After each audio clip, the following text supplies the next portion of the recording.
The roast had been in the oven since 9 in the morning, and Ned Calloway hadn't slept since 3. He knew the way fathers always know, that cold, nameless knowing that lives somewhere between the ribs, that something was wrong with his boy. He just didn't know how wrong yet. Ned stood at the kitchen window watching Marcus pull into the driveway, and for a moment he let himself pretend. Let himself believe that his 41-year-old son was just coming home for Sunday dinner, that the dark circles under Marcus's eyes were from a late night out, not a late night of worrying, that the way Marcus sat in the car for a full 2 minutes before opening the door was just him finishing a song on the radio. He'd been pretending a lot lately. Ned was 68 years old. He'd worked 32 years at the rail yard, raised 3 kids mostly alone after Linda passed, and survived 2 wars, the one overseas and the one that happened quietly inside his chest when he came home from it. He was not a man who frightened easily. But watching his youngest son finally open that car door and step out into the grey November air, something in Ned's chest pulled tight like a wire. "It's just dinner," he told himself, and turned back to the stove. The table was set the way Linda used to set it, cloth napkins, the good ceramic plates, a candle Ned lit even though it was just the 2 of them now. His older 2, Carla and James, had families of their own and made it to Sunday dinners when they could, but today it was just him and Marcus, and Ned had cooked enough for 6 anyway, because that was the only way he knew how to cook. Marcus came through the back door the way he always had since he was a boy, never the front, always the back, always like he was slipping in quiet, like he was afraid to disturb something. "Smells good, Pop." He hugged Ned, held on a beat longer than usual. "Roast and potatoes, carrots the way your mama used to do them. You didn't have to do all that." "Sit down," Ned said. "You look like you haven't eaten in a week." Marcus laughed, but it was the kind of laugh that doesn't reach the eyes. They made small talk over dinner. Marcus talked about work, something about a project deadline, and Ned told him about the gutters he'd cleaned on Saturday and the neighbor's dog that kept getting into the yard. Normal things, safe things, the kind of words people stack between themselves when they're building a wall to stand behind. Ned didn't push. He'd learned that much in 68 years. You don't pull a fishing line too hard or you lose the fish. You let it run, you wait. The waiting had always been the hardest part of being a father. It happened during dessert. Ned had put a slice of apple pie in front of Marcus, store-bought, he'd confessed, because he hadn't had time to bake, and poured 2 fingers of bourbon for each of them, the way his own father had done on Sundays when there was something heavy in the air that needed thinning out. Marcus was staring at the pie, not eating it, just staring. Ned reached across the table and put his hand over his son's. And that's when he felt it. 3 squeezes. Slow and deliberate, 1, 2, 3. The signal. Ned went very still.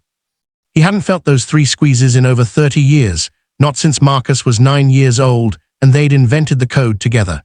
It had started because Marcus was a quiet child who struggled to say the hard things out loud, in the way that some children do, where the feelings are too big and the words are too small and the space between them is just an open wound.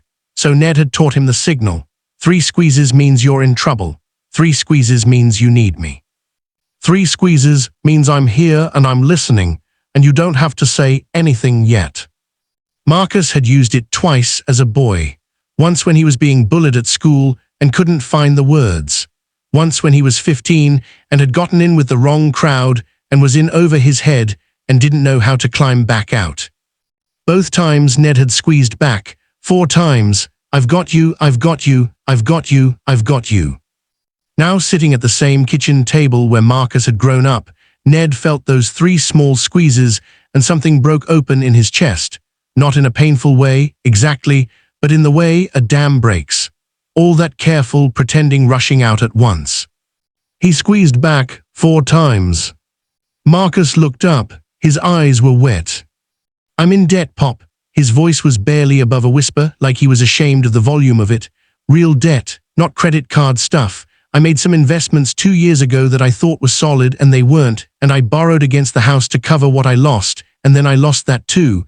I've been trying to fix it on my own. I thought I could fix it on my own." He stopped, pressed his lips together. "I can't fix it on my own." Ned didn't say anything right away.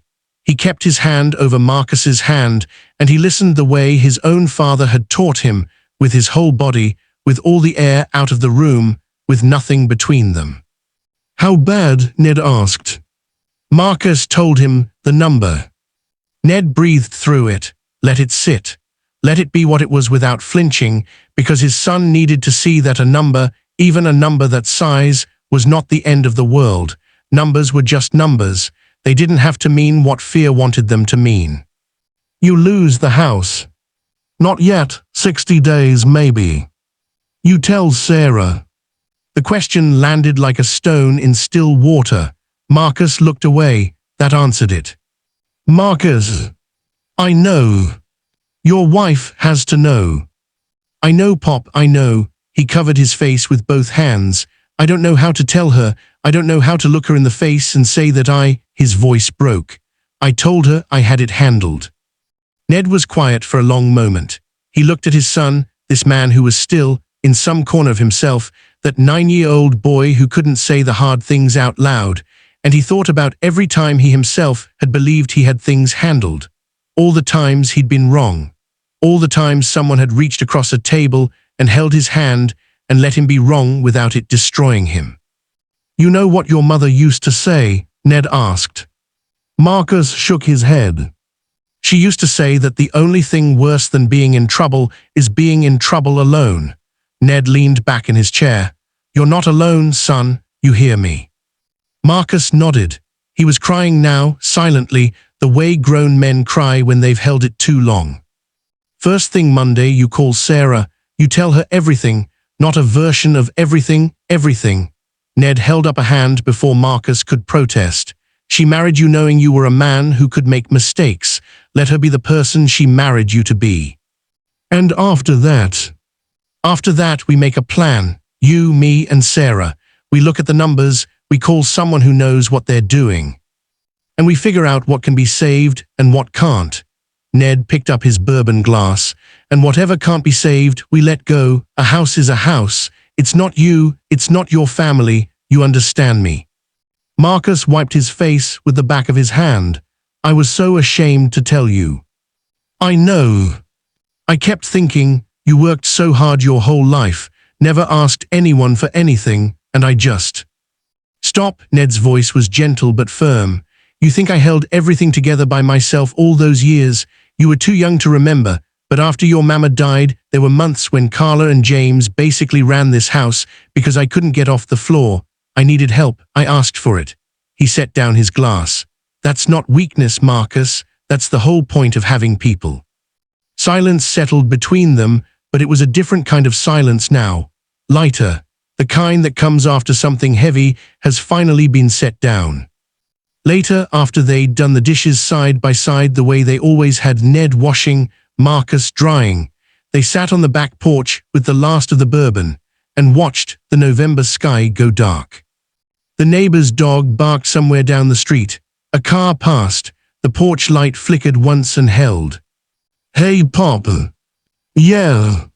The signal, Marcus smiled, the first real smile of the evening. "I can't believe I still remembered it." "I've been waiting 30 years for you to use it again," Ned said quietly. "Part of me was glad when you did. Means you still trust me." Marcus looked at him. "I'll always trust you." Ned nodded, looking out at the dark yard where his children had played, where he'd pushed Marcus on a rope swing until his arms gave out, where Linda had grown tomatoes and talked to them like they were people. So much living soaked into that ground. 3 squeezes, Ned said, means I'm in trouble. 4 back, Marcus said softly, means you've got me. That's right, Ned reached over and squeezed his son's shoulder once, and that'll never change. They sat together in the cold and the quiet until the stars came out, 2 men and all the years between them. And for the first time in a long while, neither one of them was pretending about anything at all.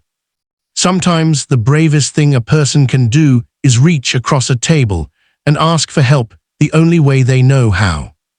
3 squeezes. That's enough.